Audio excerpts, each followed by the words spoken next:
Bonsoir tout le monde, bonsoir. Bonsoir, bonsoir. Bonsoir. On met ça. Oh, c'est impressionnant. Ça, c'est gênant. Bonsoir tout le monde, bonsoir. Bonsoir. Là, il y a du monde par là et du monde par là. Voilà. Alors, pas de masque. Impressionnant. On n'a Ouais. plus l'habitude.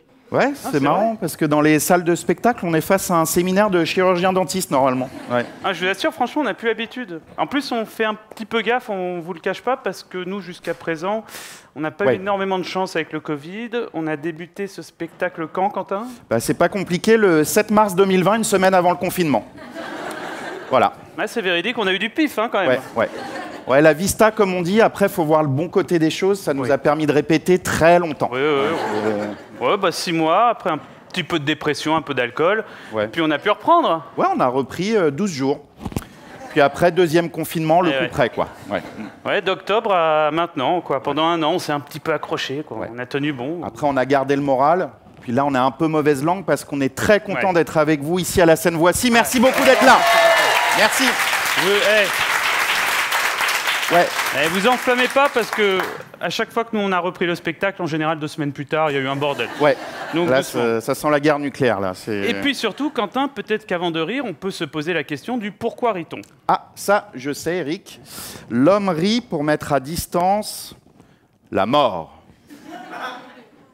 Alors ouais, effectivement, c'est un petit peu frontal, mais Quentin a raison. En fait, si on rit, c'est pour prendre du recul sur ce que l'on vit. Hein. La preuve, cette salle. Pourquoi êtes-vous là ce soir, si ce n'est pour oublier les soucis et tracas du quotidien? Et la mort. Ouais, alors...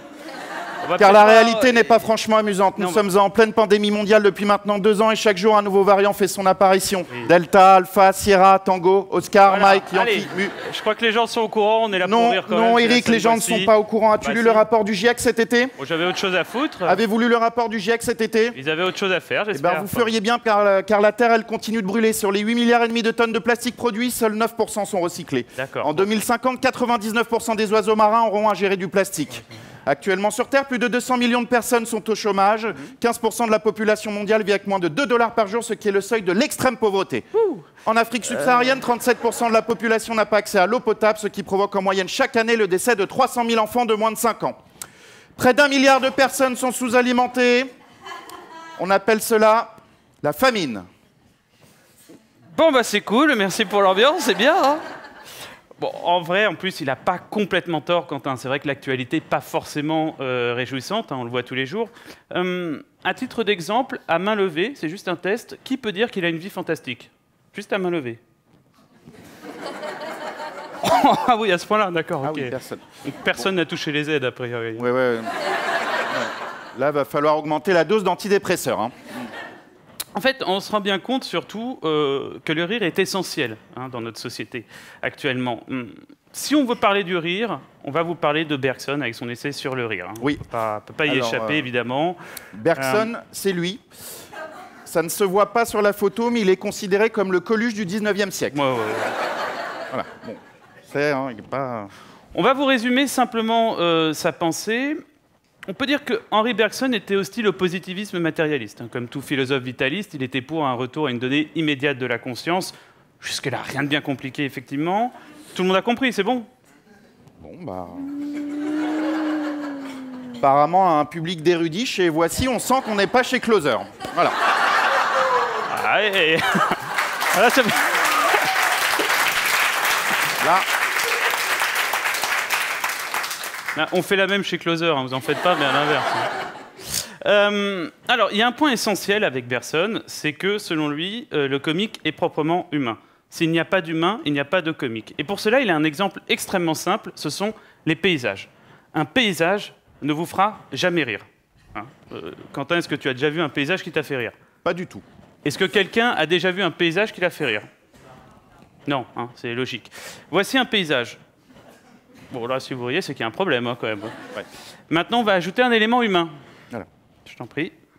Vous voyez? Je cambre bien, là? Oui, bon, ça, c'est pas le problème. Ça va? Ouais. Mais on se rend bien compte, c'est l'élément humain qui provoque le rire. C'est ça qui est intéressant avec Bergson. C'est extrêmement simple à chaque fois. C'est un point qu'on peut lui accorder, soit dit en passant. Le rire aussi a une fonction hyper intéressante, c'est une fonction de défense. Vous remarquerez que lorsqu'il y a un malaise, souvent, on a tendance à rire. Hein, c'est quelque chose d'assez normal et de, je vais dire, mécanique. Je connais une personne ici, dans cette salle, qui s'est provoqué d'excellents malaises. Je vais lui demander d'intervenir immédiatement. Quentin, malaise, s'il te plaît. Oui, tout de suite.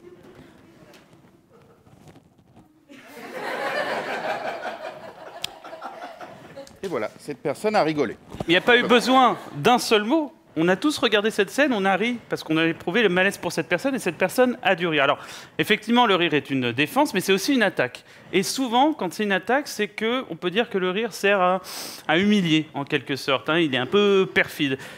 Ces attaques-là, c'est souvent des petites vannes. Hein. Vous savez, sur le physique, les vêtements qu'on se fait entre nous, parfois entre potes. Voilà, c'est pour rabaisser un petit peu l'autre, toujours. Je vois. Enfin, je le ferai pas devant tout le monde, mais c'est comme si je disais, ah, c'est rigolo, ce petit corps de lâche avec une grosse tête plein de cheveux.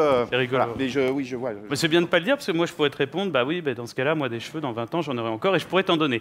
D'accord, oui. C'est plutôt bien de pas le faire. Je répondais, oui, je te les échangerais, les cheveux, contre des muscles, ou contre une copine, si tu veux savoir ce que c'est qu'une relation qui dure. D'accord, oui. Okay. Bah, c'est bien de ne pas me dire ça, parce que moi je pourrais te répondre, bah oui, c'est sûr que toi tu sais ce qu'est une relation qui dure, mais enfin de ton côté. Parce qu'apparemment de son côté, elle, ça s'amuse beaucoup, hein, selon les rumeurs. Mais enfin bon, voilà, c'est pas... Ouais, ça s'amuse peut-être, mais enfin moins que ta mère. Bon, voilà. Alors, voilà. J'espère qu'elle n'est pas là, heureusement. Mais on a bien compris que le rire peut servir à humilier, et en général, la cible de cette humiliation, on s'en rend compte, ce sont souvent les femmes considérées comme sexe faible. Je vous prends un exemple extrêmement simple, les blagues sur les blondes. Quentin, peux-tu me faire une blague sur les blondes? Ah oui, j'adore. Qu'est-ce qu'une feuille coupée en deux pour une blonde? Un puzzle. Ouais. Attendez, je vous refais la même blague. Qu'est-ce qu'une feuille coupée en deux? Un puzzle. Ça fait pas rire. C'est l'ajout du pour une blonde qui fait rire, parce que tout de suite, on a humilié une certaine catégorie de personnes. Alors, les femmes sont souvent la cible de ce genre d'humour dit sexiste, ça date pas d'aujourd'hui. On va revenir des siècles et des siècles en arrière. On a une petite fiche avec des blagues. Des petites fiches, ouais. Et c'est véridique. Vous allez voir, ce sont des vraies blagues datées des vrais siècles. Second siècle après Jésus-Christ. C'est un homme qui déteste sa femme. Celle-ci meurt et il procède aux funérailles. Quelqu'un demande qui repose en paix. Moi, répond-il, maintenant je suis veuf. 12e siècle, dans une épître de Saint Bernard adressée à un seigneur qui lui avait demandé conseil pour prendre une femme, Saint Bernard avait répondu « Mieux vaut la prendre muette ». 17e siècle, La Bruyère, il faut juger des femmes depuis la chaussure jusqu'à la coiffure exclusivement, à peu près comme on mesure le poisson entre queue et tête. 18e, Voltaire, les femmes ressemblent aux girouettes, elles se fixent quand elles se rouillent. 19e, Oscar Wilde, celui qui cherche une femme belle, bonne et intelligente n'en cherche pas une, mais 3. 20e, Sacha Guitry, ah, les femmes, ces animaux sans queue ni tête. 21e siècle, blague sur un célèbre paquet de gâteaux au choco, BN. Le rugby féminin existe, ça s'appelle les soldes. 21e siècle, on en est encore dans des clichés. Ouais, et tout est vrai. Hein. Alors, non, mais toutes ces... Non, pas ce qui est dit. Les phrases. Non, les phrases. Tout est vrai. Ce sont des recherches de nouvelles provinces. Non, mais ce sont des vraies citations, vraiment de l'époque. Et encore une fois. Tout est vrai, les citations, tout est vrai. Oui. Pas de malentendu quand même. Tout est vrai. Là, on serait bien dans la merde quand même. Tout est vrai. Oui, mais ça, Tout est vrai. Oui, je crois qu'on a compris le concept du... Tout est vrai. Oui, ça, il insiste. Parce qu'on a fait des recherches, donc il insiste à chaque fois pour dire oui, mais je crois qu'on a compris que tout est car tout est vrai. Oui, voilà. Bon, alors...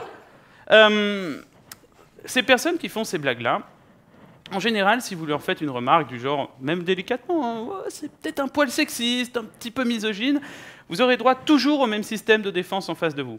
Bah attends, t'as pas d'humour? C'est quoi? C'est la bien-pensance maintenant? On peut plus rien dire? C'est toujours le même système de défense. On ne peut plus rien dire ou on ne peut plus rien rire, titre de notre spectacle dont j'assure subtilement la promo auprès de vous. Fort, hein?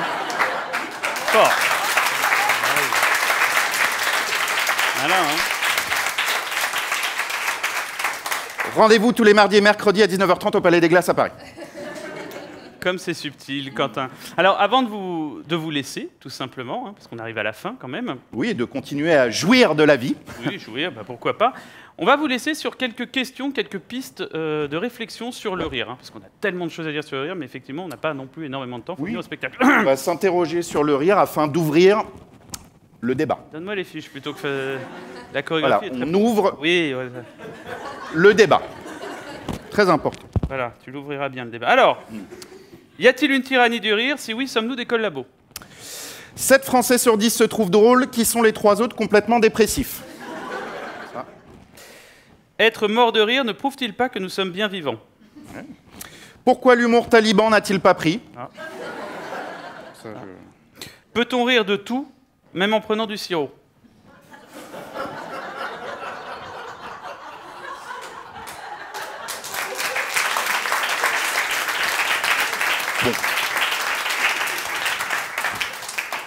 Bon. Peut-on rire de tout ou de tous en écriture inclusive? Quand on te dit sur Twitter « Va brûler en enfer, sale chien », faut-il quitter le pays rapidement ou simplement se mettre en mode avion? Xavier Dupont de Ligonnès a-t-il fait des études de terrassement? Bon, celle-là... Le rire est-il le propre de l'homme, même le plus sale? Que fait la femme qui rit de son autre moitié? Mystère. Ouais. Le public va-t-il demander un rappel sous des tonnerres d'applaudissements quand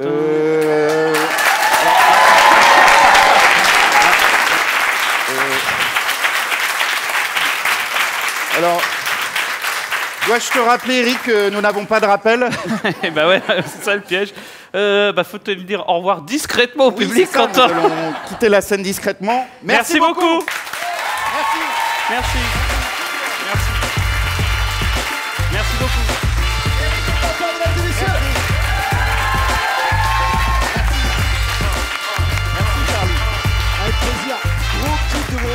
Merci, merci du temps. Ouais.